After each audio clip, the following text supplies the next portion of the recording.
Hello students, আজকে আমাদের আলোচনার বিষয় ইন্টিগ্রাল ক্যালকুলাস। তবে অবশ্যই বিস্তৃতভাবে এই ইন্টিগ্রাল ক্যালকুলাস নিয়ে আমরা আলোচনা এই ভিডিওতে করব না। প্রধানত 11-12 ফিজিক্স বোঝার জন্য ইন্টিগ্রাল ক্যালকুলাসের যে কনসেপ্ট এবং যে সূত্রগুলো বেশি প্রয়োজন হয়, আমরা আজকে ঠিক সেই বিষয়গুলো নিয়েই আলোচনা করব। এই ভিডিওর মাধ্যমে আমি প্রধানত দুটো প্রবলেম সলভ করার চেষ্টা করব।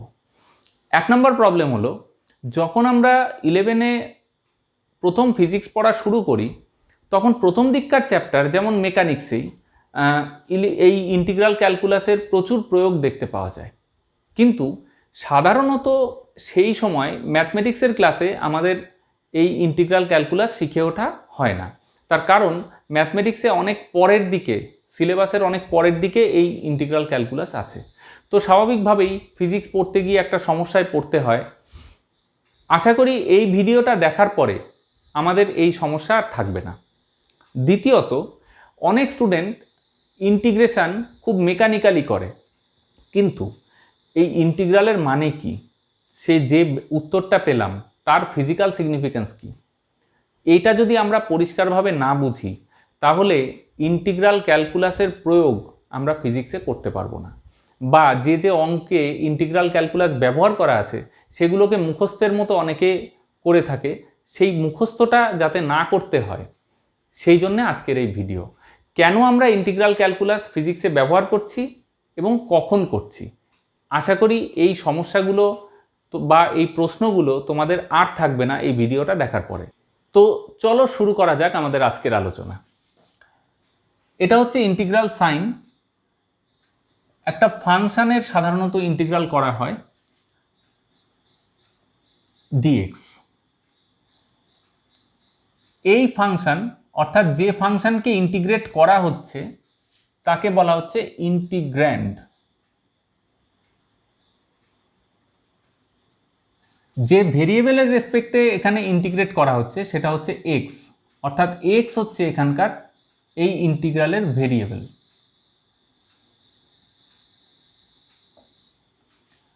আর এই পুরো জিনিসটাকে বলা হচ্ছে integral of f of x, function of x with respect to x. এখন দুটো বিষয় আমাদের জানা দরকার। এই এফ এক্স অর্থাৎ এফ অফ এক্স এর বৈশিষ্ট্য কি। এফ এক্স এর ডেফিনেশন সম্পর্কে আমি এখানে আলোচনা করতে চাইছি না, কারণ ডিফারেন্সিয়াল ক্যালকুলাস নিয়ে আগে যে দুটো ভিডিও আমরা করেছি তার লিঙ্ক তোমরা নিচে ডেসক্রিপশন বক্সে পেয়ে যাবে। সেখানে এফ এক্স সম্পর্কে সামান্য আলোচনা আছে, আশা করি সেটুকুতে তোমাদের প্রয়োজন মিটে যাবে। তো এফ এক্স হচ্ছে একটা কন্টিনিউয়াস ফাংশন। আর এই ডিএক্স কি, যদি এটা এক্স অক্ষ হয় তাহলে এক্স অক্ষের ওপর একটা ছোট ডিস্টেন্স হচ্ছে ডিএক্স। কত ছোট? যতটা ছোট তুমি ভাবতে পারো তার চেয়েও ছোট, অর্থাৎ ইনফাইনাইটলি স্মল। তো এই হচ্ছে integral of f of x with respect to x. এই ইন্টিগ্রাল, যাকে আমরা বাংলায় সমাকল বলে থাকি, এটা প্রধানত দুই প্রকার। একটা হচ্ছে ইনডেফিনিট বা অনির্দিষ্ট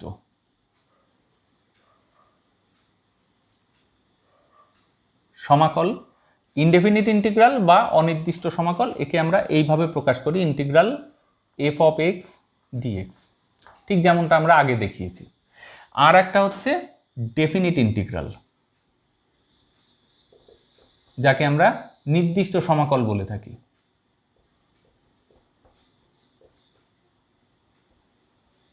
একে আমরা এইভাবে প্রকাশ করি, integral a to b. A আর বি হচ্ছে ইন্টিগ্রাল লিমিট, এটাকে লোয়ার লিমিট বলে, এটাকে আপার লিমিট বলে, of f of x dx. এবার আমরা স্টেপ বাই স্টেপ এই ইনডেফিনিট ইন্টিগ্রাল এবং ডেফিনিট ইন্টিগ্রাল সংক্রান্ত কি কি সূত্র আছে, তার কি কি প্রয়োগ আছে ফিজিক্সে, বা তার কি ফিজিক্যাল সিগনিফিকেন্স, তার ভৌত তাৎপর্য কি, আমরা সব এই ভিডিওতে দেখব। এবার আমরা ইনডেফিনিট ইন্টিগ্রাল নিয়ে আলোচনা করব। এই আলোচনার প্রথমেই আমরা কিছু সূত্র দেখে নেব। ইনডেফিনিট ইন্টিগ্রালের কিন্তু প্রচুর সূত্র হয়, কিন্তু আমরা একদম বেসিক যে সূত্রগুলো আমাদের ফিজিক্সের বিভিন্ন প্রবলেম করতে বা থিওরি করতে বেশি কাজে লাগে, আমরা সেই সূত্রগুলো নিয়েই এখানে আলোচনা করব। তো দেখো, আমরা এখানে লিখব সূত্র বা ফর্মুলা। তার প্রথম যে বেসিক সূত্র সেটা হচ্ছে ইন্টিগ্রাল ল্যামডা ডিএক্স, যেখানে ল্যামডা হচ্ছে একটা কনস্ট্যান্ট। দেখো, এই ধরনের ক্ষেত্রে ল্যামডা কনস্ট্যান্ট যেহেতু, সেটা ইন্টিগ্রাল থেকে বাইরে চলে আসে, অর্থাৎ ইন্টিগ্রাল থাকে ডিএক্স। এই ডিএক্স এর ইন্টিগ্রাল করলে always x, that is lambda into x plus C, এই সি কে বলা হয় কনস্ট্যান্ট অফ ইন্টিগ্রেশন।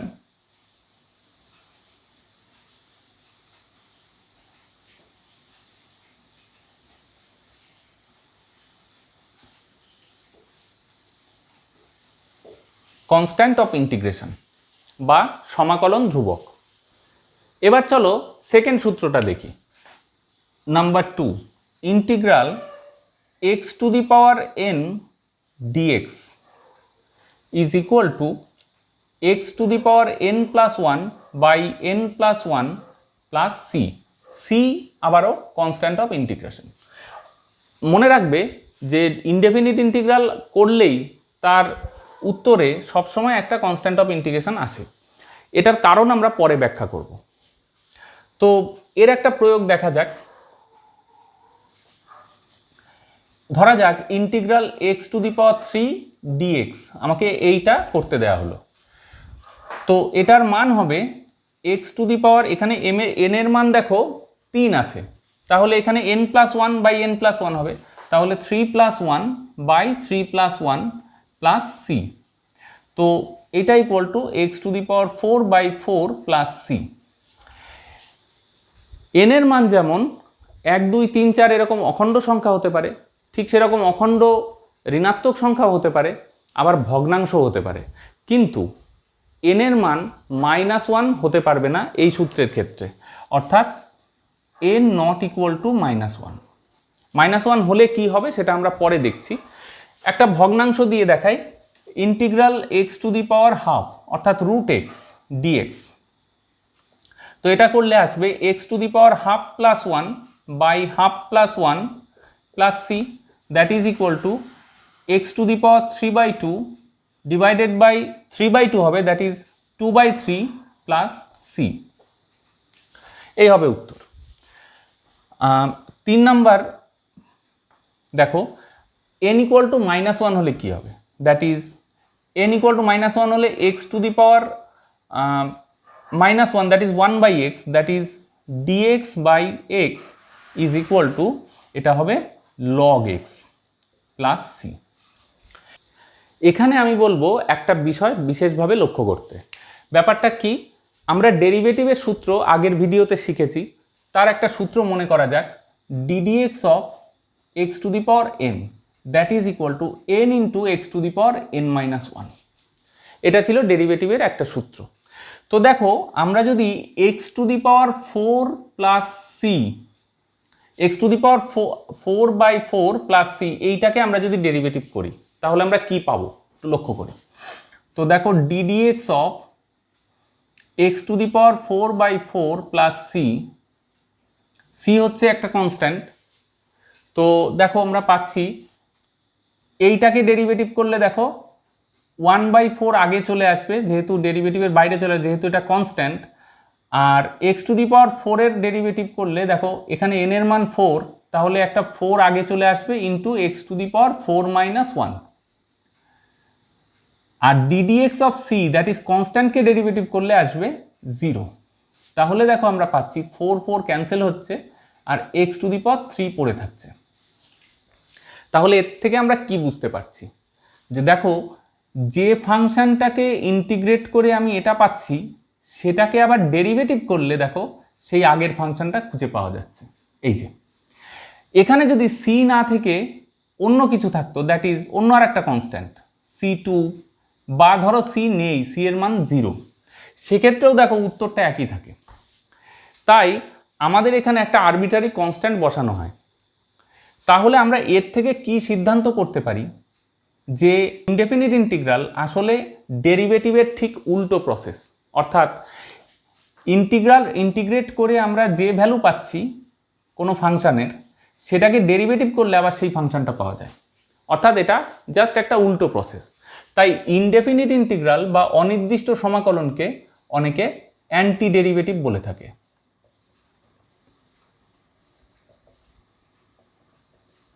আমরা জাস্ট একটা উদাহরণ দেখালাম।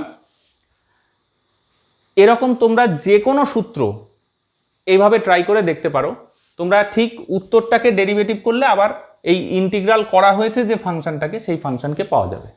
একইভাবে আমরা log x এর ডেরিভেটিভ দেখো করেছিলাম, ddx অফ log x ছিল হচ্ছে 1/x। ঠিক দেখো এই যে 1/x কে ইন্টিগ্রেট করলে দেখো সেই log x প্লাস c আসছে। ঠিক একইভাবে আমরা সমস্ত সূত্রকেই এভাবে অ্যান্টি ডেরিভেটিভ আকারে দেখাতে পারি। এবার আমরা 4 নাম্বার সূত্র দেখব, ইন্টিগ্রাল e⁻mx dx, যেখানে m একটা কনস্ট্যান্ট। তো দেখো এটাকে আমরা ইন্টিগ্রেট করলে পাবো e⁻mx by m plus c। দেখো m এর মান 1 হলে জাস্ট e⁻x হবে, তখন এটার উত্তর হবে e⁻x plus c। Number 5, integral sin mx dx is equal to minus cos mx by m plus c। যেমন একটা উদাহরণ দেখি আমরা, ধরা যাক integral sin pi x dx। লক্ষ্য করো এখানে m হচ্ছে pi, that is equal to minus cos pi x by pi plus c. এটা হবে উত্তর। তো number 6, integral cos m x dx. কসকে ইন্টিগ্রেট করলে হবে sine m x by m plus c. Number 7, দেখো যদি দুটো ফাংশন থাকে ইউ প্লাস ভি, ধরা যাক দুটোই এক্স এর ফাংশন, ইউও একটা এক্স এর ফাংশন, ভিও একটা এক্স এর ফাংশন ডিএক্স, তাহলে আমরা এই সূত্রটাকে এভাবে লিখতে পারি, ট্রান্সফার করতে পারি, u dx plus integral v dx. এভাবে আমরা ভেঙে ইন্টিগ্রেট করতে পারি, অর্থাৎ এখানে তখন সূত্র প্রয়োগ করব, আবার এটাতেও সূত্র প্রয়োগ করব, যা উত্তর হবে তাই। এছাড়াও অনেক সূত্র আছে ইন্টিগ্রাল ক্যালকুলাসে, কিন্তু আমাদের ফিজিক্সের প্রাথমিক বিষয়গুলো জানার জন্য 11-12-এ এই কটা সূত্র মাথায় রাখলেই আমাদের চলবে। এবার আমরা দেখব ইনডেফিনিট ইন্টিগ্রাল বলতে জ্যামিতিকভাবে কি বোঝা যায়, অর্থাৎ এর ভৌত তাৎপর্য কী। ধরা যাক একটা ইনডেফিনিট ইন্টিগ্রাল আই, সেটা হচ্ছে integral f of x dx, এবং এই এফ অফ এক্স যে কোনো একটা ফাংশন ধরতে পারি, আমরা ধরে নিচ্ছি এটা 2x। তাহলে দেখো আমি এই ইন্টিগ্রেট করলে কি পাবো, i equals to 2x dx, that is equal to 2 integral থেকে বাইরে চলে আসবে যেহেতু constant, 2 into integral x dx। আমাদের ফর্মুলা ছিল integral x to the power n dx is equal to x to the power n plus 1 by n plus 1 plus c। c হচ্ছে constant of integral. তো এখানে n এর মান 1, তাহলে হবে 2 into এই 2 into x square by 2 plus c. 2 cancel হয়ে যাবে, তাহলে দেখো এক্স স্কোয়ার প্লাস সি, এটা আমরা পেলাম এই ইন্টিগ্রালটার মান। বুঝতেই পারছো ফাংশন অফ এক্স পরিবর্তিত হলে ইন্টিগ্রালের মানও পরিবর্তিত হবে। তো এটাকে আমরা যদি একটু গ্রাফিক্যালি প্লট করি, তো এটা হচ্ছে এক্স অ্যাক্সিস ধরে নিচ্ছি, এটা হচ্ছে ওয়াই অ্যাক্সিস। এই ওয়াই হচ্ছে তোমার আই, দ্যাট ইজ এই ইন্টিগ্রালের মানটাকে আমি ওয়াই অ্যাক্সিস বরাবর প্লট করছি, আর এক্স অ্যাক্সিস বরাবর আমি ভেরিয়েবল এক্সকে প্লট করছি। তাহলে দেখো এই যে ফাংশনটা অর্থাৎ এই যে উত্তরটা এসছে, এটাকে আমি যদি প্লট করতে যাই, সি এর মান একটা ফ্যাক্টর, সি এর মান 1, 2, 3, -1, -2, -3, 0 বিভিন্ন রকম মান হতে পারে। সেটা নির্ভর করে যে যে অঙ্কটা আমাকে করতে দেয়া হয়েছে তার বাউন্ডারি কন্ডিশন কি আছে। তো সেটা নিয়ে আমরা পরে আলোচনা করব। তো দেখো আমি যদি সির মান 0 ধরে নিই, তাহলে আমার হচ্ছে i = x²। তার গ্রাফটা হচ্ছে দেখো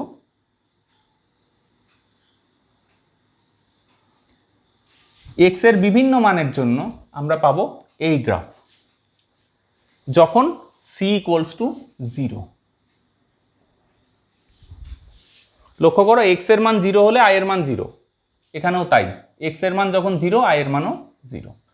কিন্তু দেখো c এর মান যদি 1 হয়, c এর মান যদি +1 হয়, তাহলে আমার যদি এটা +1 হয়, এটা হচ্ছে +1 i এর ভ্যালু, তাহলে দেখো সেক্ষেত্রে আমি এরকম একটা গ্রাফ পাবো। c এর মান যদি -1 হয়, এটা যদি -1 হয়, তাহলে আমি গ্রাফটা পাবো এরকম। অর্থাৎ দেখা যাচ্ছে c এর বিভিন্ন মানের জন্য আমি এরকম বিভিন্ন কার্ভ পাবো। এই কার্ভগুলোকে আমরা বলি প্যারাবোলা, বা বাংলায় বলি অধিবৃত্ত। এবং খেয়াল করে দেখো এই কার্ভগুলো কিন্তু অসীম পর্যন্ত বিস্তৃত। এদেরকে আমরা এক কথায় অ্যাসিম্পটোটস বলে থাকি। এরা অ্যাসিম্পটোটসের একটা বিশেষ ধরন। তো আমরা বেসিক্যালি এখান থেকে যেটা শিখলাম সেটা হচ্ছে যে কোনো একটা ইনডেফিনিট ইন্টিগ্রাল, তার অর্থ হচ্ছে জিওমেট্রিক্যালি আমরা অ্যাকচুয়ালি অনেকগুলো লাইন পাচ্ছি সেটার উত্তর থেকে। অর্থাৎ যে কোনো একটা ইনডেফিনিট ইন্টিগ্রাল সেটা ইন্ডিকেট করে একটা সেট অফ কার্ভস। সেই কার্ভ বেশিরভাগ ক্ষেত্রে এরকম বক্ররেখাই হবে, সরল রেখা খুব কম হতে পারে, যেখানে এই ফাংশনটা কনস্ট্যান্ট সেটা সরল রেখা হতে পারে, তা বাদে আর সবই আমরা বক্ররেখা পাবো। তাহলে এই পার্টটাকে আমরা লিখতে পারি এ সেট অফ প্যারাবোলা।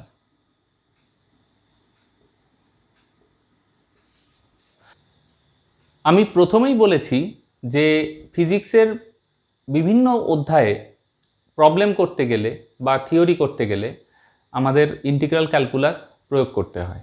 তো আমরা ফিজিক্সে ইন্টিগ্রাল ক্যালকুলাস কিভাবে প্রয়োগ করা হয় বিভিন্ন ক্ষেত্রে তার একটা নমুনা দেখব। তো দেখো এখানে বলা হচ্ছে যে একটি বস্তুকণা মূলবিন্দু থেকে যাত্রা শুরু করলো, টি সময়ে কণাটার বেগের রাশিমালা দেয়া আছে, বলছে 2 সেকেন্ড পর কণাটার সরণ কত।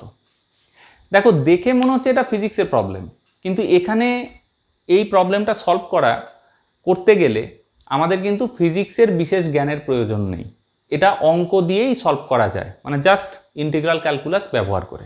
তো দেখো কিভাবে আমরা করি। তো আমাদের বলা আছে বেগের রাশিমালা, আর বের করতে হবে সরণ। তাহলে বেগকে সরণের রেসপেক্টে কিভাবে লেখা যায় ক্যালকুলাসের সাহায্যে? আমরা ডিফারেন্সিয়াল ক্যালকুলাস সংক্রান্ত যে ভিডিও তাতে শিখেছিলাম যে v = dx dt, অর্থাৎ বলা উচিত ddt অফ x, যেখানে x হচ্ছে সরণ আর v হচ্ছে বেগ। তাহলে আমরা লিখব এই রাশিমালাটা v = dt of x = 3t² + 2।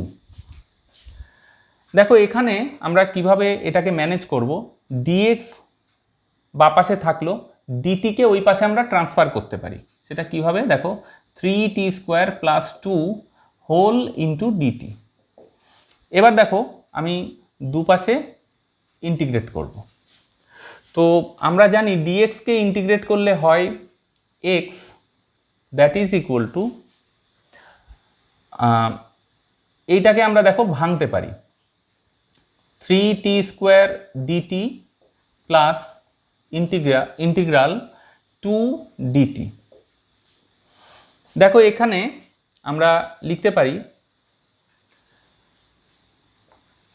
3 integral থেকে বাইরে চলে আসবে 3, আর ইন্টিগ্রাল টি স্কোয়ার ডিটি আমরা এবার এই সূত্রে যাব, ইন্টিগ্রাল টি স্কোয়ার ডিটি। দেখো এখানে এক্স এর জায়গায় টি আছে আর এন এর জায়গায় 2 আছে, তাহলে আমরা লিখতে পারি দেখো t to the power 2 + 1 by 2 + 1 plus c. Constant of integration আমরা একবারে দেব, তো সি এর কথা আমরা পরে বলছি। তাহলে দেখো টি কিউব বাই 3, তাহলে এটা এলো টি কিউব বাই 3 প্লাস 2 ইন্টিগ্রালের বাইরে চলে আসবে, ডিটিকে ইন্টিগ্রেট করলে আসবে টি, আর এ প্লাস সি। তো দেখো এখানে যেটা আসছে আমি ফাইনালি এখানে লিখছি, that is equal to x 3 cancel, t cube plus 2t plus c. আমাকে বলা হয়েছে যে কণাটা মূল বিন্দু থেকে যাত্রা শুরু করেছিল, দ্যাট ইজ আমি তখন ঘড়ি দেখা শুরু করেছি, তাহলে টি ইকুয়াল টু 0 টাইম তখন, আর কণাটার সরণ সেই সময় মূল বিন্দুতে ছিল কণাটা, তাই সরণ x ইকুয়াল টু 0। তাহলে যখন টি এর মান 0 তখন x এর মান 0, এটাই হচ্ছে এই প্রবলেমের বাউন্ডারি কন্ডিশন। আমাকে এখান থেকে খুঁজে নিতে হবে সেটা। তাহলে আমরা পেলাম যখন x এর মান 0 তখন t এর মান 0। যদি আমাদের এমন বলা থাকতো যে কণাটা 2 মিটার দূরত্ব যখন ছিল তখন আমার ঘড়ি দেখা শুরু হয়েছে, তখন t ইকুয়াল টু 0 হলে x এর মান হতো 2। তো যাই হোক আমি এবার এটাকে ইউজ করব। দেখো t এর মান 0 বসাও, তাহলে এটা 0 এটা 0, তাহলে ডান পাশে থাকছে c, আর x এর মানও তখন 0, বা পাশে আসছে 0, তাহলে আমরা পেলাম c equal to 0, that is c equal to 0। তাহলে আমরা x এর ভ্যালু পাচ্ছি, ফাইনাল ভ্যালু টি কিউব প্লাস 2t। আমার কাছে চাওয়া হয়েছে যে 2 সেকেন্ড পরে কণাটার সরণ কত, অর্থাৎ সরণ at t equal to 2 second, that is equal two এখানে t এর জায়গায় 2 বসে যাবে, 2 cube plus 2 into 2, that is এটা 2 কিউব মানে হচ্ছে 8 প্লাস 4, দ্যাট ইজ 12। এখানে সেকেন্ড বলা আছে, বোঝা যাচ্ছে না যে এটা এসআই ইউনিট না সিজিএস ইউনিট। আমরা যদি এসআই ধরি তাহলে এটা হবে 12 মিটার, আর যদি সিজিএস ইউনিট হয় তাহলে এটা 12 সেন্টিমিটার। তো এখানে যেহেতু বেগের কোনো ইউনিট উল্লেখ করা নেই, তো আমরা জাস্ট ইউনিট লিখব। এতক্ষণ আমরা ইনডেফিনিট ইন্টিগ্রালের বিভিন্ন সূত্র এবং ইনডেফিনিট ইন্টিগ্রাল তার ফিজিক্যাল সিগনিফিক্যান্স কী, আর ফিজিক্সে এর প্রয়োগ কিভাবে হয় 11-12 ফিজিক্সে, আমরা সেগুলো দেখলাম। এবার আমাদের সেকেন্ড পার্ট অর্থাৎ ডেফিনিট ইন্টিগ্রাল ব্যাপারটা কি সেটা একটু দেখব, সেটাকে কিভাবে আমরা ওয়ার্কআউট করতে পারি বা প্রয়োগ করতে পারি। তো দেখো ডেফিনিট ইন্টিগ্রাল আমি আগেই বলেছি a to b f of x dx, a কে বলা হচ্ছে লোয়ার লিমিট আর এটাকে বলা হচ্ছে আপার লিমিট। তো এই লিমিট থাকলে আমরা কিভাবে সেই অঙ্কটাকে সলভ করব বা প্রবলেমটাকে সলভ করব সেটা দেখব। সূত্র কিন্তু আগে যেসব সূত্র ছিল সেই সব সূত্রই এখানে প্রযুক্ত হবে, কিন্তু এই লিমিটটাকে আমরা কিভাবে ম্যানেজ করব সেটা আমরা দেখব। তো দেখো একটা উদাহরণ দিলেই তোমরা বুঝতে পারবে। ইন্টিগ্রাল x dx, ধরা যাক 2, 3, অর্থাৎ এর মান এখানে 2 আর বির মান 3, f অফ x হচ্ছে x। তো এটাকে ইন্টিগ্রেট করলে দেখো আমরা যদি ইন্টিগ্রালের এই সূত্রটাকে কাজে লাগাই, ওখানে n আছে, এখানে n এর মান 1, তাহলে হবে x²/2। এই লিমিটটাকে আমাদের এভাবে লিখতে হবে 2 থেকে 3। তো এবার দেখো এই আপার লিমিট ভেরিয়েবলের জায়গায় একবার বসবে, আমরা এই কনস্ট্যান্টটাকে বাইরে বের করে নিতে পারি তার আগে, দ্যাট ইজ এটা হলো x² 2 থেকে 3, তাহলে সুবিধে হবে তোমাদের। তো আপার লিমিটটা x এর জায়গায় বসবে, তারপর মাইনাস অফ লোয়ার লিমিটটা x এর জায়গায় বসবে। এই মাইনাসটা হচ্ছে ফর্মুলার minus, that is equal to দেখো হাফ আপার লিমিট যদি x এর জায়গায় বসে তাহলে 3 টু দি পাওয়ার 2 মাইনাস, এবার লোয়ার লিমিট বসবে x এর জায়গায়, মাইনাসটা কিন্তু ফর্মুলার মাইনাস, দ্যাট ইজ 2x এর জায়গায় বসলে 2^2। দেখো এখানে হচ্ছে 3 স্কোয়ার দ্যাট ইজ 9, তাহলে half into 9 minus 2 square that is 4, তাহলে এখানে হবে 5/2। এখানে কোনো কনস্ট্যান্ট অফ ইন্টিগ্রেশন হবে না, তার কারণ আমরা যদি এখানে একটা কনস্ট্যান্ট দিতামও তাহলে দেখো এখানেও একটা কনস্ট্যান্ট থাকতো, তাহলে এখানেও একটা কনস্ট্যান্ট c থাকতো, আবার এখানেও একটা কনস্ট্যান্ট c থাকতো। দেখো এই c ক্যান্সেল আউট হয়ে যেত, তাই ডেফিনিট ইন্টিগ্রালে কোনো কনস্ট্যান্ট অফ ইন্টিগ্রেশন দেওয়ার দরকার নেই। আর একটা উদাহরণ দেখি, integral 0 to pi sin x dx। ধরা যাক এইটা দেওয়া হয়েছে যেখানে লোয়ার লিমিট 0, আপার লিমিট পাই। তাহলে সাইনকে ইন্টিগ্রেট করলে আমরা জানি আসে মাইনাস কস এক্স, এখানে এম এর মান 1 তাই নিচে 1 হয়েছে, তো মাইনাসটাকে আমরা এই থার্ড ব্র্যাকেটের বাইরেও নিতে পারি ভেতরেও নিতে পারি, বাইরে নিলে সুবিধা হবে 0 থেকে পাই। তো দেখো প্রথমে ভেরিয়েবলের জায়গায় যদি আপার লিমিট বসে তাহলে হচ্ছে কস পাই মাইনাস, এটা ফর্মুলার মাইনাস, কস অফ ভেরিয়েবলের জায়গায় লোয়ার লিমিট বসবে অর্থাৎ কস 0। তাহলে দেখো মাইনাস কস পাইয়ের মান হচ্ছে -1, কস 0-র মান হচ্ছে 1, that is minus of cos 0-র মান হচ্ছে 1 বসে গেল। তাহলে দেখো ভেতরে -2, আগে একটা মাইনাস আছে, তাহলে হলো +2। তো দেখো এই ইন্টিগ্রালটার মান হলো +2। এখানে একটা বিষয় লক্ষ্য করার, আমরা যখন ইনডেফিনিট ইন্টিগ্রাল করি তখন খেয়াল করো সেখানে আমরা কিন্তু ভেরিয়েবল আছে এমন উত্তর পাচ্ছিলাম, উত্তরের মধ্যে ভেরিয়েবল থাকছিল। আর ডেফিনিট ইন্টিগ্রালের উত্তরে দেখো এখানে সবই কিন্তু কনস্ট্যান্ট, একটা ভ্যালু পাচ্ছি, একটা কনস্ট্যান্ট ভ্যালু পাচ্ছি। সেটার কারণ হচ্ছে এই লিমিট বসানোর জন্য। এটা আমরা এখনো অবধি যেটুকু করেছি তার থেকে আমরা ইনডেফিনিট আর ডেফিনিট ইন্টিগ্রালের একটা পার্থক্য আমরা খুঁজে পেলাম। অন্য পার্থক্যও আমরা দেখব, অর্থাৎ ফিজিক্যাল সিগনিফিক্যান্সে কী পার্থক্য আছে সেটাও দেখব। তার আগে ফিজিক্সে এই ধরনের ডেফিনিট ইন্টিগ্রালের একটা অ্যাপ্লিকেশান আমরা কেমন হতে পারে সেটা দেখে নেব। দেখো এই প্রবলেমটাতে বলা হয়েছে 6.2 মিটার পার সেকেন্ড বেগে চলমান একটি বস্তুকণার মন্দন, এটা মার্ক করতে হবে, মন্দন 2.5√v, যেখানে ভি কণাটির তাৎক্ষণিক বেগ। তাৎক্ষণিক বেগ বলতে বোঝায় যে কোনো সময় টিতে কণাটার বেগ কত। তো তাৎক্ষণিক বেগ, তাহলে কণাটা স্থির অবস্থায় আসতে কত সময় নেবে। প্রথমে আমাদের জানতে হবে যে ক্যালকুলাসের মাধ্যমে আমরা ত্বরণ বা মন্দনকে কিভাবে আমরা লিখতে পারি। তো সেটা একটু দেখি, যদিও আমরা ডেরিভেটিভ সংক্রান্ত ভিডিওতে এগুলো নিয়ে আলোচনা করেছি, তবু আরেকবার মনে করিয়ে দিচ্ছি। দেখো dx dt that is ddt of x, এটা হচ্ছে বেগ। আবার dv dt, বা আমরা যদি v কে আবার লিখি ddt of dx dt, that is v এর জায়গায় এই dx dt লিখেছি, এটাকে আমরা লিখি d2x dt2।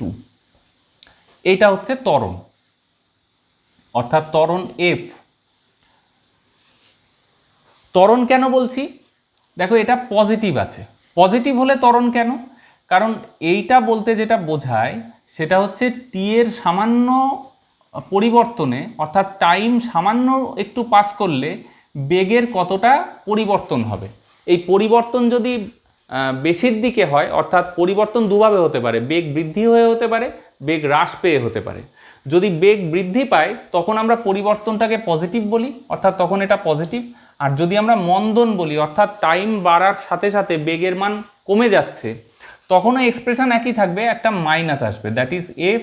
মানে যখন আমরা মন্দন বলবো তখন f equals to minus dv dx, sorry minus dv dt, that is equal to, আমরা এইভাবে সেকেন্ড অর্ডার ডেরিভেটিভ আকারেও লিখতে পারি, মাইনাস d2x dt2। এটা তো গেল মন্দনের জেনারেল ফর্মুলা। তো আমাদের যে প্রবলেমে যেমনটা দরকার হবে তখন আমরা সেটাকে ব্যবহার করব। তো দেখো আমাদের এখন এইটা আমাদের কাজে লাগবে।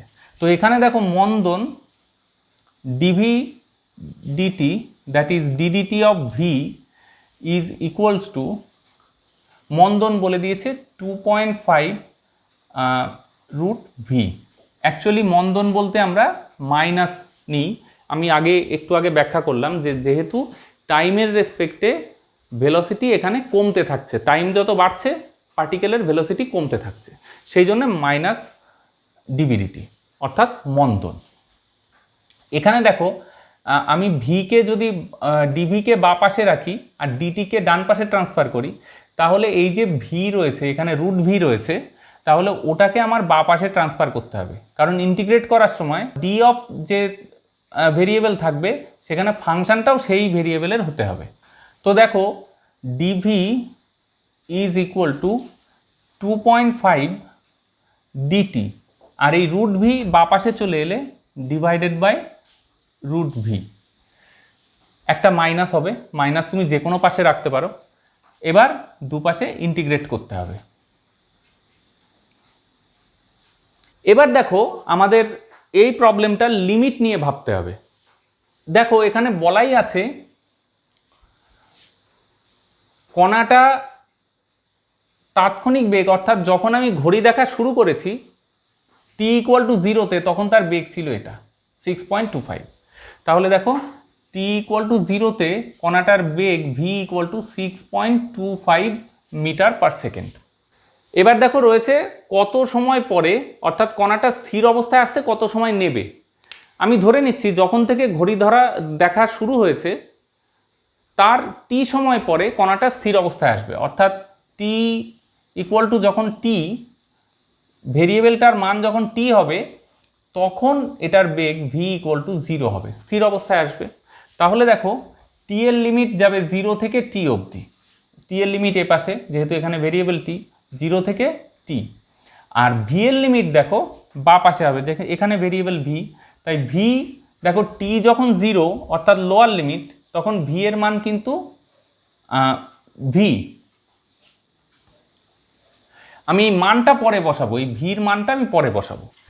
আর যখন টি অর্থাৎ ভেরিয়েবলের মান টি, তখন ভি দেখো 0, অর্থাৎ এখানে হবে 0।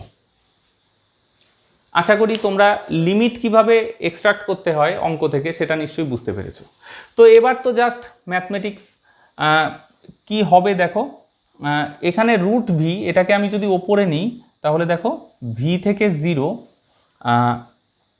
V to the power -12 dv that is equal, এটা কনস্ট্যান্ট 2.5, তাই বাইরে চলে আসবে ইন্টিগ্রালের, -2.5 ইন্টিগ্রাল ডিটি লিমিট 0 থেকে টি। তো দেখো এখানে এই ফর্মুলাটা আমরা যদি ইউজ করি তাহলে কি পাবো, এখানে এন এর মান হচ্ছে আমার এই অঙ্কে -12, তাহলে হবে v to the power -12 + 1 by -12 + 1, c তো এখানে হবে না কারণ ডেফিনিট ইন্টিগ্রাল, ভি থেকে 0 limit that is equal to -2.5, আর দেখো ডিটিকে ইন্টিগ্রেট করলে টি আসবে, লিমিট 0 থেকে টি। এটাকে ওয়ার্কআউট করতে হবে এবার। এখানে নিচে আসছে হাফ, তাহলে হাফ ওপরে উঠে 2 হয়ে গেল, আর v to the power half, এই ভি টু দি পাওয়ার হাফে আমি লিমিট বসাবো ভি থেকে 0 that is equal to -2.5 into, দেখো টি এখানে আমি লিমিট বসাতেই পারি, একবারে বসিয়ে দিই, টি এর জায়গায় টি বসবে, ভেরিয়েবলের জায়গায় upper limit that is t, minus t এর জায়গায় 0 বসলে 0, তার মানে আর কিছু হবে না, জাস্ট এটা। আর এখানে দেখো কি হয়, 2 ইন্টু যখন ভেরিয়েবল ভি এখানে, তাহলে লিমিট আপার লিমিট বসবে, তাহলে ভি এর জায়গায় 0 মাইনাস, এবার ভি এর জায়গায় দেখো ভি বসবে যেহেতু লোয়ার লিমিট ভি, তাহলে v to the power half that is equal to -2.5 into T.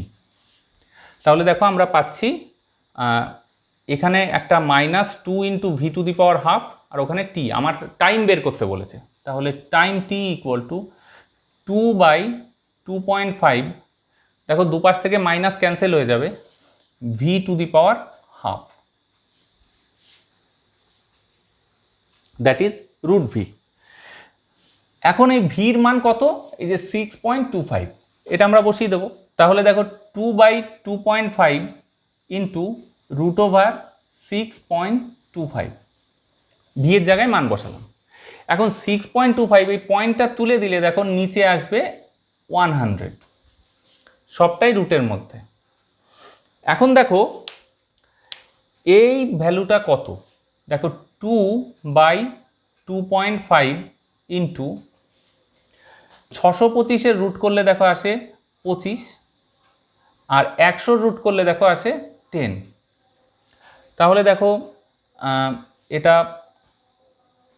5 R into 10, তাহলে দেখো আসছে 2, তাহলে এলো t ইকুয়ালস টু 2 সেকেন্ড। তাহলে আমরা উত্তর পেলাম যে ওই পার্টিকেলটা বা বস্তুকণাটা 2 সেকেন্ড পরে স্থির অবস্থায় আসবে। এবার আমরা ডেফিনিট ইন্টিগ্রালের ফিজিক্যাল সিগনিফিকেন্স অর্থাৎ জিওমেট্রিক্যাল ইন্টারপ্রিটেশনটা দেখব, কিন্তু তার আগে দুটো প্রপার্টির কথা না বললেই নয় যেটা ফিজিক্সে খুব প্রয়োজন হয়। ধরো integral a to b f of x dx, আমি যদি লিমিটটাকে উল্টে দিই অর্থাৎ b to a f of x dx, তাহলে জাস্ট একটা মাইনাস হবে। সেটা তোমরা জাস্ট ওই লিমিট বসানো কিভাবে হয় সেটাকে ফলো করলেই এটা বুঝতে পারবে। এটা খুব ইম্পর্টেন্ট একটা প্রপার্টি যেটা আমাদের ফিজিক্সে অনেক সময় কাজে লাগে। আর একটা প্রপার্টি কি, ধরা যাক a থেকে b f x dx, এটা যদি x অক্ষ হয়, a হচ্ছে x ইকুয়াল টু a হচ্ছে এই পয়েন্ট এবং x ইকুয়াল টু b হচ্ছে এই পয়েন্ট। ধরা যাক c আর একটা পয়েন্ট যেটা a আর b এর মাঝামাঝি কোনো জায়গায় আছে। তো আমরা যদি সিটাকে লিমিটের মধ্যে আনতে চাই, কখনো ফিজিক্সের প্রবলেম করতে আমার প্রয়োজন হয়, তাহলে দেখো আমরা এটাকে এইভাবে লিখতে পারি, ইন্টিগ্রাল a থেকে c f of x dx plus integral, অর্থাৎ এটা লিখলাম কি a থেকে c অবধি, এরপর আবার c থেকে b অবধি লিখব, c থেকে b f x dx।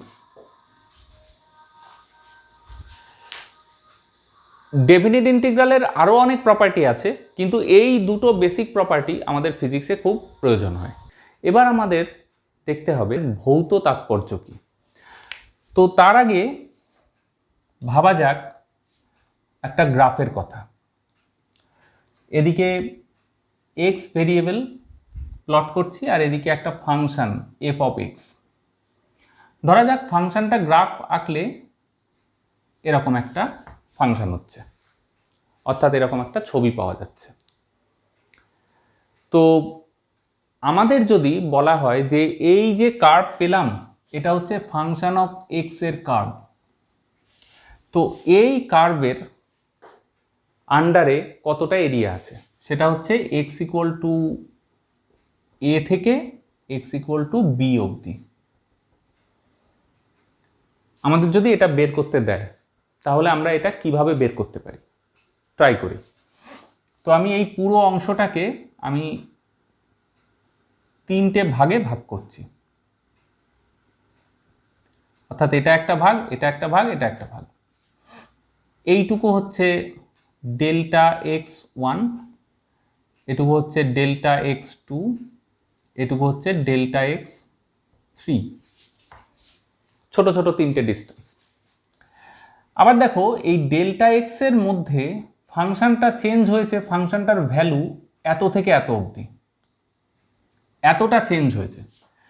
এখন আমি যদি খুব সহজে জ্যামিতিকভাবে এই কত এখানকার এরিয়া সেটা বের করতে যাই, সেটা কিন্তু আমরা বের করতে পারবো না, কারণ সেটার জন্য একটা নির্দিষ্ট জ্যামিতিক চিত্র লাগে। কারণ আমরা আয়তক্ষেত্রের ক্ষেত্রফল জানি, বর্গক্ষেত্রের ক্ষেত্রফল জানি, বৃত্তের ক্ষেত্রফল জানি, কিন্তু এরকম কোনো কার্ভ তার ক্ষেত্রফল এরকম কোনো ক্ষেত্র তার ক্ষেত্রফল আমরা কিন্তু জানি না। তো সেই ক্ষেত্রে আমরা যেটা অ্যাপ্রক্সিমেট করতে পারি, ধরা যাক এর মধ্যবিন্দু এটা, এই পুরো ডেল্টা এক্স যে অঞ্চলটা তার মধ্যবিন্দু এটা, এই মধ্যবিন্দুতে ফাংশানের মান f1x, এবং এই মধ্যবিন্দু দিয়ে আমি যদি একটা রেখা কল্পনা করি এই এক্স অ্যাক্সিসের সমান্তরাল, এবং এখানে আমি দেখো এটাকে বাড়িয়ে আমি এটা একটা আয়তক্ষেত্র কল্পনা করে নিলাম। অ্যাপ্রক্সিমেশন করছি, অ্যাকিউরেট ভ্যালু কিন্তু এখানে সহজে বের করা যাবে না। তো এখানে খেয়াল করো, আমার এই ডেল্টা এক্স রিজিয়নের মধ্যে আমার কার্ভের আন্ডারের টোটাল এরিয়া ছিল এখান থেকে শুরু করে এখান দিয়ে এই এতটা, কিন্তু আমি যে আয়তক্ষেত্রটা কল্পনা করেছি সেটাতে দেখো কার্ভের বাইরে চলে গেছে এতটা অংশ, যেটা আমার ধরার কথা ছিল না। আবার আমি এইটুকু আমার ধরার কথা ছিল কিন্তু সেটাকে আমি ধরছি না, অর্থাৎ কিছুটা এক্সট্রা নিয়েছি আর কিছুটা নিচ্ছি না। তাহলে মোটামুটি একটা ভ্যালু পাচ্ছি যে ডেল্টা এক্স রিজিয়নের মধ্যে কার্ভের আন্ডারে কতটা এরিয়া আছে। তো আমরা যদি এইটার এরিয়া ক্যালকুলেট করি, তো লক্ষ্য করো এটা এইটুকু যে হাইট সেটা হচ্ছে f1x, অর্থাৎ f1x ফাংশন অফ এক্স, আর দেখো এইটুকু যে ডিস্টেন্স সেটা হচ্ছে ডেল্টা x1।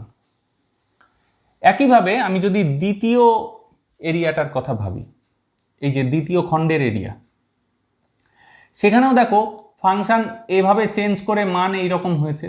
তার মধ্যবিন্দুতে আমি ফাংশনের ভ্যালু ধরছি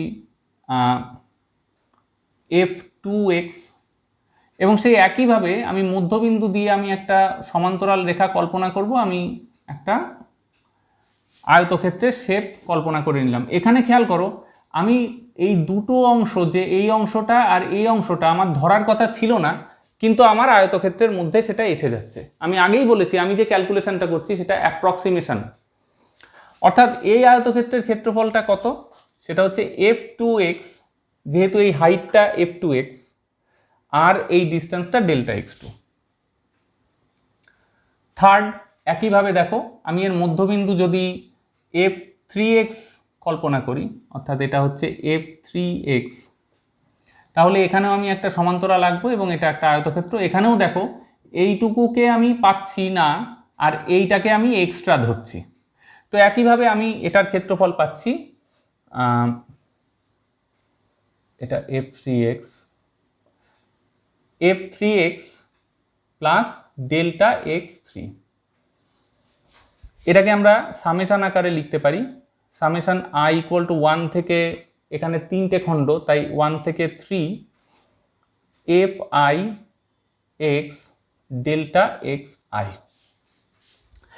এই এরিয়াগুলো যোগ করলে আমরা যেটা পাবো সেটা মোটামুটি এই কার্ভের আন্ডারের এরিয়া। আমি আবারও বলছি, এটা কিন্তু একটা অ্যাপ্রক্সিমেট ভ্যালু। কীরকমভাবে আমরা এই অ্যাপ্রক্সিমেট ভ্যালু থেকে আমরা অ্যাকচুয়াল ভ্যালুতে যেতে পারি, অর্থাৎ অ্যাপ্রক্সিমেট ভ্যালুতে ক্ষেত্রফল পাবো সেটা কিন্তু অ্যাকচুয়াল ক্ষেত্রফলের থেকে, অ্যাকচুয়াল ক্ষেত্রফল যেটা আন্ডার দ্য কার্ভ আছে সেটার থেকে কিছুটা আলাদা, বেশিও হতে পারে কমও হতে পারে।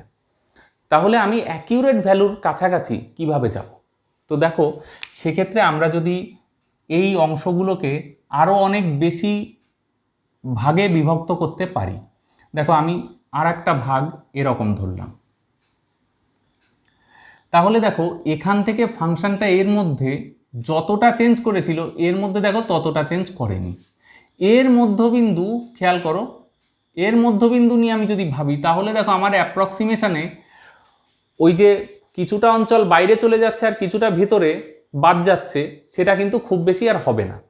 আমি যদি একইভাবে এরকম ছোট ছোট অংশে এই ক্ষেত্রটাকে পুরো ভাগ করতে থাকি, তাহলে দেখবে ওই যে অ্যাকচুয়াল ভ্যালুর থেকে যে ডিফারেন্সটা, আমি যে অ্যাপ্রক্সিমেট ভ্যালু পাচ্ছি, অ্যাকচুয়াল ভ্যালু থেকে অ্যাপ্রক্সিমেট ভ্যালুর এই ডিফারেন্সটা কমতে থাকবে। আর আমি যদি ভাগের সংখ্যাকে ইনফিনিটি করে দিই, অর্থাৎ ভাগের সংখ্যা, অর্থাৎ আগে ছিল 3টে ভাগ, এখানে আমি যদি n সংখ্যক ভাগ করি এবং এই n এর মান n টেন্ডস টু যদি ইনফিনিটি হয়, তাহলে আমরা একদম অ্যাপ্রোপ্রিয়েটভাবে এই a থেকে b বিন্দুর মধ্যে এই কার্ভের আন্ডারের যত এরিয়া, সেই এরিয়াটা অ্যাকিউরেটভাবে পাবো। অর্থাৎ তখন আমার এই সামেশানটাকে আমরা এইভাবে লিখব, i ইকুয়াল টু 1 থেকে ইনফিনিটি, ভাগের সংখ্যা ইনফিনিটি যেহেতু, আগে 3টে ভাগ ছিল, F I x delta x I. এখন দেখো ভাগের সংখ্যা যত বাড়াবো তত ডেল্টা এক্সের মান তত ছোট হতে থাকবে, এবং এতটাই ছোট যে আমি আর একটা ভাগ দুটো ভাগ এরকম করে আলাদা করে পার্থক্য করতে পারবো না। তো আমরা তখন এই পার্টটাকে, এই সামেশানটাকে আমরা লিখতে পারি, সেটাই হচ্ছে এ থেকে b f of x dx, অর্থাৎ এক্স ইকুয়াল টু এ থেকে এক্স ইকুয়াল টু বি অবধি এফ অফ এক্স ফাংশনটা ইন্টিগ্রাল। এই সিগনিফিক্যান্স থেকে আমরা যেটা বুঝলাম, আমি আরেকবার বলছি, যে এফ অফ এক্স এদিকে এক্স, তার যে কোনো একটা কার্ভ যদি হয়, এই ফাংশনটার মান অনুযায়ী যদি আমি একটা গ্রাফ আঁকি, আর এটা যদি এক্স ইকুয়াল টু এ হয়, এটা যদি এক্স ইকুয়াল টু বি হয়, এই বিন্দুটা, তাহলে এই কার্ভের আন্ডারের যে এরিয়া, সেই এরিয়াটা হবে এই ইন্টিগ্রালের ভ্যালু। দেখো এটা কিন্তু ইনডেফিনিট ইন্টিগ্রালের ফিজিক্যাল সিগনিফিক্যান্স থেকে সম্পূর্ণ আলাদা। ইনডেফিনিট ইন্টিগ্রালের ফিজিক্যাল সিগনিফিক্যান্স আমরা কি পেয়েছিলাম, যে একটা ইনডেফিনিট ইন্টিগ্রালের মান বলতে আমরা বুঝি একটা সেট অফ কার্ভ, আর এখানে দেখো ডেফিনিট ইন্টিগ্রালের মান বলতে আমরা বুঝি যে ফাংশনটার ডেফিনিট ইন্টিগ্রাল করা হচ্ছে সেই ফাংশনটার আন্ডারের যে এরিয়া, অবশ্যই লিমিট দুটোর মধ্যে এই কার্ভের আন্ডারে যে এরিয়াটা বাধা পড়েছে সেই এরিয়াটার মান পাচ্ছি এই ডেফিনিট ইন্টিগ্রাল থেকে। উদাহরণ হিসেবে একটা প্রবলেমকে দেখা যাক। ধরা যাক definite integral I is equal two 0 থেকে 2 পাই, অর্থাৎ দুটো লিমিট, এফ অফ এক্সের মান আমি নিলাম সাইন এক্স ডিএক্স। দেখা যাক এটা একদম যদি আমি কোনো কিছু না ভেবে ক্যালকুলেশনটা করি তাহলে কত উত্তর আসে। তো সাইন এক্সকে ইন্টিগ্রেট করলে আসবে মাইনাস কস এক্স, তাহলে মাইনাস কস এক্স লিমিট 0 থেকে 2 pi, that is equal to minus cos, ভেরিয়েবলের জায়গায় আগে আপার লিমিট বসবে, তাহলে কস 2 পাই মাইনাস, এটা ফর্মুলার মাইনাস, ভেরিয়েবলের জায়গায় এবার লোয়ার লিমিট বসবে, দ্যাট ইজ কস 0। এখন দেখো cos 2 পাইয়ের মান 1, cos 0 মানও 1, তাহলে 1 মাইনাস 1 দ্যাট ইজ 0, উত্তর এলো 0। এবার এটা যদি আমরা এই ফিজিক্যাল সিগনিফিক্যান্সের আলোতে দেখার চেষ্টা করি, তাহলে আগে আমাদের যেটা করতে হবে সেটা হচ্ছে এদিকে এফ অফ এক্স, তার মানে এখানে আমরা ফাংশনটা ছিল সাইন এক্স আমাদের, তাহলে এফ অফ এক্স এর মান হচ্ছে সাইন এক্স, আর এদিকে যে ভেরিয়েবলটা সেটা হবে এক্স। সাইন এক্স এর গ্রাফ কেমন হবে, এটা যদি অরিজিন হয় তাহলে সাইন এক্স এর গ্রাফ হবে এরকম, তোমরা সবাই জানো। এবার আমি আগেই বলেছি যে ডেফিনিট ইন্টিগ্রাল মানে হচ্ছে এই ফাংশনটার আন্ডারে যে এরিয়া আছে এই লিমিট দুটোর মধ্যে। এখন দেখো এটা যদি 0 হয় তাহলে এটা হচ্ছে পাই আর এটা হচ্ছে 2 পাই, তো আমার লিমিট হচ্ছে এখান থেকে এইটুকু 2 পাই, তাহলে এই কার্ভের আন্ডারে কত এরিয়া আছে, এইটা, এটা তো আবার দেখো ওই নিচের যে কার্ভ তার আন্ডারের এরিয়া দেখো এইটুকু। এখন দেখো এটা 0 থেকে এই এরিয়াটা দেখো উপরের দিকে আছে, অর্থাৎ পজিটিভ অ্যাক্সিসের দিকে, আর এই এরিয়াটা দেখো 0 থেকে নিচের দিকে আছে, নেগেটিভ অ্যাক্সিসের দিকে, অর্থাৎ এই এরিয়া প্লাস এই এরিয়া, যেহেতু এটা নেগেটিভ হাফে আছে তাই দেখো এই দুটো এরিয়া সমান, যেহেতু এটা অ্যান্টিসিমেট্রিক কার্ভ, এই দুটো এরিয়া সমান, তাই এই এরিয়া প্লাস এই এরিয়া করলে 0 হয়ে যাচ্ছে, কারণ এটা পজিটিভ হাফে আছে, এটা নেগেটিভ হাফে আছে। দেখো আমার এই রেজাল্টের সাথে এই ফিজিক্যাল সিগনিফিক্যান্সও দেখো মিলে যাচ্ছে। তাহলে আমরা এতক্ষণ দেখলাম যে ডেফিনিট ইন্টিগ্রালের অর্থ হচ্ছে কোনো একটা ফাংশন, যে ফাংশনটা ডেফিনিট ইন্টিগ্রাল করা হচ্ছে তার যে কার্ভ তার আন্ডারের এরিয়া। এই সিদ্ধান্তটা কাজে লাগিয়ে আমরা দেখো ফিজিক্সের কিছু প্রবলেম করতে পারি খুব সহজেই। কীরকম, ধরা যাক তোমাকে একটা গ্রাফ দেয়া হলো, এদিকে ফোর্স আর এদিকে হচ্ছে কোনো কণার সরণ অর্থাৎ এক্স, এদিকে ফোর্স, অর্থাৎ একটা বস্তুর ওপর কোনো ফোর্স অ্যাপ্লাই হচ্ছে, অ্যাপ্লাই করা হলে বস্তুটার সরণ ঘটছে, এবং ধরা হলো যে ফোর্সের মান 2 নিউটন। তাহলে সেটা কনস্ট্যান্ট ফোর্স দেখেই বোঝা যাচ্ছে। তাহলে 2 নিউটন ফোর্স কনস্ট্যান্টভাবে বস্তুটার ওপর ক্রিয়া করছে, বস্তুর সরণ যাই হোক ফোর্সের মান 2 নিউটন। তোমাকে বলা হলো যে বস্তুটা যখন x=1 দূরত্ব থেকে x=5 দূরত্ব, 5 ইউনিট, অর্থাৎ x=1 মিটার থেকে 5 মিটার, আমরা এসআই সিস্টেমই ধরছি, যে 1 মিটার থেকে যখন 5 মিটারে গেল তখন বস্তুটার ওপর মোট কৃতকার্য কত বলের দ্বারা। তো দেখো আমাদের ফর্মুলা কি, ওয়ার্ক ডানের ফর্মুলা বা কৃতকার্যের ফর্মুলা, লিমিট এ থেকে বি, এখানে দেখো লিমিট আছে 1 মিটার থেকে 5 মিটার, তাহলে 1 থেকে 5, এখানে ফাংশনটা হচ্ছে force, that is f dx, এটা হচ্ছে ওয়ার্ক ডানের ফর্মুলা। হ্যাঁ, এখানে আমরা ধরে নিয়েছি যে ফোর্স যেদিকে ক্রিয়া করছে কণার সরণও ঠিক সেই রেখা বরাবরই হচ্ছে, না হলে একটা ডট প্রোডাক্ট করতে হতো এবং ভেক্টর ফর্মে লিখতে হতো, তো আমরা সেই জটিলতায় যাচ্ছি না। এই অঙ্কটা দেখো সলভ করার জন্য আমার এই ক্যালকুলেশনটা না করলেও হয়, আমি ওই এরিয়া থেকেই করতে পারি। কীরকম দেখো, আমরা জানি এই এরিয়া, এটা একটা আয়তক্ষেত্র, আয়তক্ষেত্রের মান হবে, সেটাই হবে ওয়ার্ক ডানের সমান ফিজিক্যাল সিগনিফিক্যান্স অনুযায়ী ডেফিনিট ইন্টিগ্রালের। তাহলে work done is equal to area, that is equal to এই height, that is 2 newton, into 5 metre minus 1 metre, তাহলে 5 - 1 into metre, that is equal to, দেখো এটা 4 into 2, that is 8 joule, newton metre বা joule. তাহলে এইটা হচ্ছে work done. তাহলে আমাদের যদি এমসিকিউতে কখনো কোনো এরকম গ্রাফ দিয়ে প্রবলেম দেয় তাহলে কিন্তু আমরা এটা ডেফিনিট ইন্টিগ্রাল না করেই করতে পারবো। এখন আমরা একটু মিলিয়ে দেখি যে আমরা যেটা করলাম সেটা ঠিক কিনা। দেখো ফোর্সের মান দেয়া আছে 2 ডিএক্স, আর এই যে ফোর্সের মান 2 নিউটন, আর লিমিট দেখো 1 থেকে 5, 2 ইন্টিগ্রালের বাইরে চলে আসবে কনস্ট্যান্ট বলে, আর ইন্টিগ্রাল ডিএক্স লিমিট 1 থেকে 5, that is equal to 2 into x, ডিএক্সকে ইন্টিগ্রেট করলে এক্স 1 থেকে 5, that is equal to 2 into, প্রথমে ভেরিয়েবলের জায়গায় upper limit that is 5 minus, এবার ভেরিয়েবলের জায়গায় lower limit that is 1, that is 2 into 4, that is 8 joule. দেখো আমরা দুটো উত্তরই সেম পাচ্ছি। এই ক্ষেত্রে দেখো আমাদের গ্রাফটা এমন রকম একটা গ্রাফ পেয়েছি এই ফাংশনটার জন্যে যে ওই গ্রাফের যে এরিয়াটা সেটা আমাদের চেনা একটা চিত্রর মতো, জ্যামিতিক চিত্রর মতো পেয়ে গেছি, অর্থাৎ আয়তক্ষেত্র। তার ফর্মুলা আমরা এইভাবে বের করতে পারছি। কিন্তু যদি গ্রাফটা এরকম না দিয়ে অন্য রকম দেয়, সেটা আমরা এবার দেখব। দেখো আগের বার বস্তুর ওপর যে বল প্রযুক্ত হয়েছিল সেটার মান দূরত্বের রেসপেক্টে কনস্ট্যান্ট ছিল, অর্থাৎ বস্তুর সরণ যাই হোক বলের মান কনস্ট্যান্ট 2 নিউটন ছিল। কিন্তু এক্ষেত্রে আমরা ধরে নিচ্ছি যে বস্তুর ওপর ক্রিয়াশীল বল F = x², অর্থাৎ দূরত্বের বর্গের সাথে সমান, বস্তুটার সরণের, দূরত্বের নয়, সরণের বর্গের সাথে সমান। তাহলে দেখো fx এর গ্রাফ আঁকলে আমরা এরকম পাবো, এটা fx, f অফ x। এবার বলা হলো যে x=1 থেকে x=2 মিটার এর জন্যে, অর্থাৎ কণাটা যখন 1 মিটার দূরত্ব থেকে সরণ ঘটে 2 মিটার দূরত্বে গেছে তখন এর মধ্যে টোটাল ওয়ার্ক ডান কত। তো লক্ষ্য করো এখানেও কিন্তু এই এরিয়াটাই ওয়ার্ক ডান হবে, কিন্তু এই এরিয়াটা আমরা সহজে ক্যালকুলেট করতে পারবো না, গ্রাফ থেকে অন্তত ক্যালকুলেট করতে পারবো না।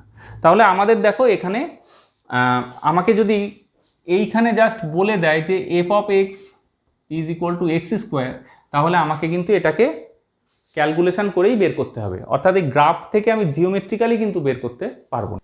সেক্ষেত্রে দেখো অঙ্কটা কেমন হবে, work done is equal two integral f dx, limit এখানে দেখো 1 থেকে 2, তো দেখো f এর মান হচ্ছে x², তাহলে দেখো 1 থেকে 2 x² dx, x² dx এই ইন্টিগ্রেশনের উত্তর হচ্ছে x⁴/3 লিমিট 1 থেকে 2। এখানে দেখো 3 কনস্ট্যান্ট বাইরে নিয়ে আসতে পারি আমি, তাহলে দেখো থাকছে এক্স কিউব 1 থেকে 2 that is equal two 1/3 into, প্রথমে দেখো এক্সের জায়গায় এই আপার লিমিট বসবে দ্যাট ইজ 2, তার মানে পেলাম 2 কিউব মাইনাস, এবার এক্সের জায়গায় লোয়ার লিমিট বসবে দ্যাট ইজ 1 কিউব, তাহলে 1/3 into 2 cube that is 8 minus 1। তাহলে দেখো এখানে আমি পাচ্ছি 7, তাহলে 7/3 এত জুল, সবকটাই জুল হবে যেহেতু আমরা এসআই সিস্টেমে করছি। তাহলে এই ক্ষেত্রে দেখো আমাদের এই ক্যালকুলেশনটা কিন্তু করতে হচ্ছে। আমাকে যদি শুধু গ্রাফ দিয়েও প্রবলেমটা দেয় তাহলে আমাদের সেই গ্রাফ থেকে এই ক্যালকুলেশনটা অর্থাৎ এই ইন্টিগ্রালটা ফর্মুলেট করে নিতে হবে। এই টাইপের প্রবলেম কিন্তু আমাদের ফিজিক্সে খুবই দেখা যায়, খুবই কমন প্রবলেম। এখানে একটা বিষয় বিশেষভাবে লক্ষ্য করার, যে এখানে যদি ফোর্স আর ডিস্টেন্সের গ্রাফ হয় তাহলে তার ওই কার্ভের আন্ডারের এরিয়া দেখো ওয়ার্ক ডান হচ্ছে। যদি এটা ফোর্স আর ডিস্টেন্সের গ্রাফ না হয়ে অন্য কি দুটো জিনিসের গ্রাফ হতো, অর্থাৎ অন্য দুটো, এ পাশে ফাংশনটা অন্য কিছু, এ পাশে ভেরিয়েবলটা অন্য কিছু, তখন কিন্তু তার এরিয়াটা আমাদের ফিজিক্সের জ্ঞান দিয়ে বুঝে নিতে হবে, ফিজিক্সের সূত্র থেকে বুঝে নিতে হবে যে এরিয়া বলতে আমরা কি বুঝতে পারছি, অর্থাৎ তার ডেফিনিট ইন্টিগ্রালের মানটা কি। সবসময় যে এরিয়া আন্ডার দ্য কার্ভ মানেই আমরা ওয়ার্ক ডান পাবো এমন কিন্তু নয়। এবার আর একটা ছোট্ট টপিক নিয়ে আলোচনা করে আমরা এই ভিডিওটা শেষ করব। অনেক সময় বিশেষ করে 12-এর ফিজিক্সে অনেক সময় ডবল ইন্টিগ্রেশন বা ট্রিপল ইন্টিগ্রেশনের প্রসঙ্গ আসে। তো এতক্ষণ আমরা যেসব ইন্টিগ্রাল নিয়ে আলোচনা করেছি সেটা হচ্ছে সিঙ্গেল ইন্টিগ্রাল সাইন ছিল, অর্থাৎ এফ অফ এক্স ডিএক্স। এখানে দেখো ফাংশনটা এক্সের ফাংশন এবং একটাই ভেরিয়েবল এক্স। যদি আমাদের এমন থাকে দুটো এরকম integral sine function of x y dx dy, তাহলে দেখো এখানে ভেরিয়েবল দুটো, ফাংশনের মধ্যেও দুটো ভেরিয়েবল রয়েছে, অর্থাৎ দুটো ভেরিয়েবলের ফাংশন। এইটাকে বলা হয় ডাবল ইন্টিগ্রেশন, বা আমরা এটাকে সারফেস ইন্টিগ্রেশনও বলে থাকি। সারফেস কেন? অ্যাকচুয়ালি আমরা যদি খুব সহজে বোঝার জন্য আমরা যদি এফ এক্স ওয়াই এর মান যদি 1 ধরে নিই, তাহলে ডাবল ইন্টিগ্রাল ডিএক্স ডিওয়াই এটা থেকে আমরা কি পেতে পারি একটুখানি দেখা যাক। তো ধরা যাক এটা একটা এক্স ওয়াই প্লেন, এদিকে এক্স ভেরিয়েবল, এদিকে ওয়াই ভেরিয়েবল। এখানে আমার একটা আয়তক্ষেত্র আছে, এটা x equal to 0, y equal to 0, x equal to a, আর এইটা হচ্ছে y ইকুয়াল টু b, অর্থাৎ আয়তক্ষেত্রটার প্রস্থ হচ্ছে b, দৈর্ঘ্য হচ্ছে a। এবার দেখো এর মধ্যে আমি যদি একটা ছোট্ট অংশ কল্পনা করি, সেটাও আয়তাকার, এইটা আমি বলছি dx আর এইটা হচ্ছে dy। তাহলে দেখো এইটা যেটা পেলাম এটা হচ্ছে dx dy, এই ছোট যে আয়তক্ষেত্র তার ক্ষেত্রফল। এটা ইনফাইনাইটলি স্মল, অর্থাৎ যত ছোট তুমি ভাবতে পারো তার চেয়েও ছোট, সেইটার ক্ষেত্রফল হচ্ছে এটা। এবার আমি যদি পুরো আয়তক্ষেত্রের ক্ষেত্রফলটা চাই তাহলে আমাকে ডাবল ইন্টিগ্রাল এই যে dx dy এটাকে আমাদের ওয়ার্কআউট করতে হবে। এখানে লিমিটটা খুব ভাইটাল একটা ব্যাপার। দেখো এখানে x ভ্যারি করছে 0 থেকে a অবধি, অর্থাৎ x ইকুয়াল টু 0 থেকে a, আর y ভ্যারি করছে দেখো 0 থেকে b অবধি, দ্যাট ইজ y ভ্যারি করছে 0 থেকে b। দেখো এবার এই ইন্টিগ্রালকে কিভাবে আমরা রিপ্রেজেন্ট করে এই এরিয়াটা বের করতে পারি। সবসময় কিন্তু এইভাবে যেভাবে আমরা এখন করব সেটা কিন্তু সবসময় এইভাবে রিপ্রেজেন্ট করা যায় না, আমরা সিম্পলিয়েস্ট কেসটা আলোচনা করছি। তো দেখো এটাকে লেখা যায় dx dy, x এর লিমিট 0 থেকে a, y এর লিমিট 0 থেকে b। এইভাবে গুণ আকারে আমরা করতে পারি। কখন করতে পারি? যখন x আর y এরা পরস্পরের ইন্ডিপেন্ডেন্ট হয়, অর্থাৎ x এর ভ্যারিয়েশনের সাথে y এর কোনো সম্পর্ক নেই, আবার y এর ভ্যারিয়েশনের সাথে x এর কোনো সম্পর্ক নেই, তখন আমরা এইভাবে এটাকে রিপ্রেজেন্ট করতে পারি। আবারও বলছি এটা সিম্পলিয়েস্ট কেস। তো এটা দেখো এক্সকে ইন্টিগ্রেট করলে ডিএক্সকে ইন্টিগ্রেট করলে এক্স, লিমিট বসবে 0 থেকে এ, আর ডিওয়াইকে ইন্টিগ্রেট করলে ওয়াই, লিমিট বসবে 0 থেকে বি। তো এটা দেখো লিমিট বসালে হবে এ, আর এটা লিমিট বসালে হবে b, that is a into b. এটাই হচ্ছে এরিয়া, সেটা আমরা গ্রাফ থেকেও পাচ্ছি। দেখো এ ইন্টু বি, দৈর্ঘ্য ইন্টু প্রস্থ। তার মানে যেটা বুঝলাম যে সিম্পলিয়েস্ট ডবল ইন্টিগ্রাল তোমাকে একটা লিমিট দিয়ে যদি আমরা করি, তাহলে সেটা কোনো না কোনো ক্ষেত্রের ক্ষেত্রফল হচ্ছে। সেটা একটা গোলকের ক্ষেত্রফল হতে পারে, সেটা অন্য কোনো আকৃতির কোনো জ্যামিতিক কোনো চিত্রের ক্ষেত্রফল হতে পারে। যেমন ধরো আমাদের যদি কোনো প্রবলেমে একটা গোলকের ক্ষেত্রফল আসে, এটা আর ব্যাসার্ধ, তাহলে এর ক্ষেত্রফল আমরা জানি 4πr²। তাহলে আমরা যদি বলি ডবল ইন্টিগ্রাল ডিএস মানে এই ক্ষেত্রের ওপর একটা কল্পিত একটা ছোট ক্ষেত্রফল ডিএস। তাহলে দেখো এটা কিভাবে ক্যালকুলেট করতে হয় আমাদের না জানলেও চলবে 11-12 লেভেলে।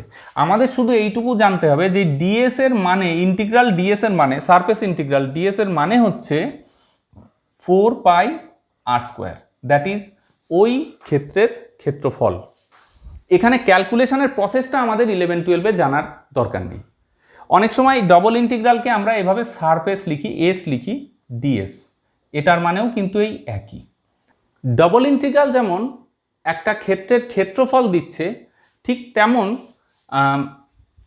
ট্রিপল ইন্টিগ্রাল অর্থাৎ function of x y z dx dy dz, এখানে আবারও বলছি ডিজেড, এখানে আবারও বলছি যে এফ এক্স ওয়াই জেড এই তিনটে ভেরিয়েবলের এই ফাংশনটাকে আমি 1 ধরে নিচ্ছি, দ্যাট ইজ কনস্ট্যান্ট 1।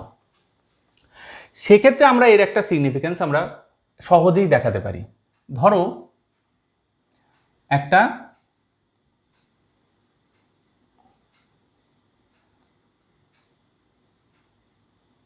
আয়তঘনক, এটা এক্স, এটা ওয়াই, এটা জেড অ্যাক্সিস।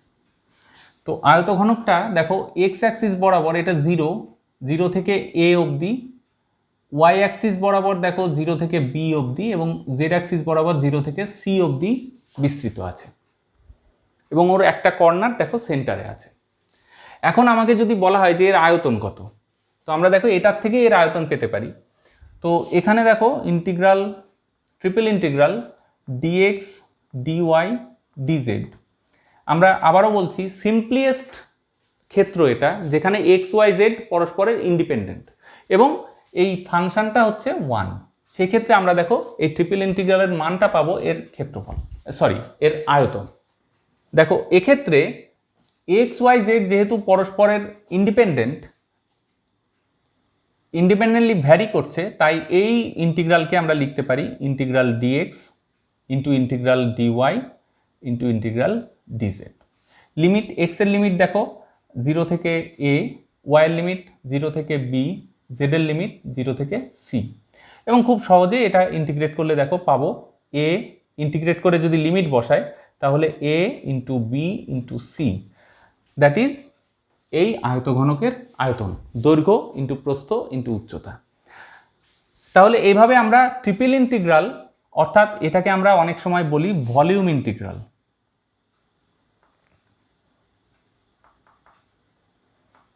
এবার যদি এখানে একটা ফাংশন দিই এফ অফ এক্স, তাহলে এফ অফ এক্স এর ভলিউম ইন্টিগ্রাল বলেই আমরা এটাকে জানবো। তো আমাদের এর বেশি উচ্চ মাধ্যমিক লেভেলে প্রয়োজন হয় না, তাই আমি আর এই ভিডিওটাকে দীর্ঘায়িত করছি না। আশা করি তোমাদের এই ভিডিওটা ভালো লেগেছে।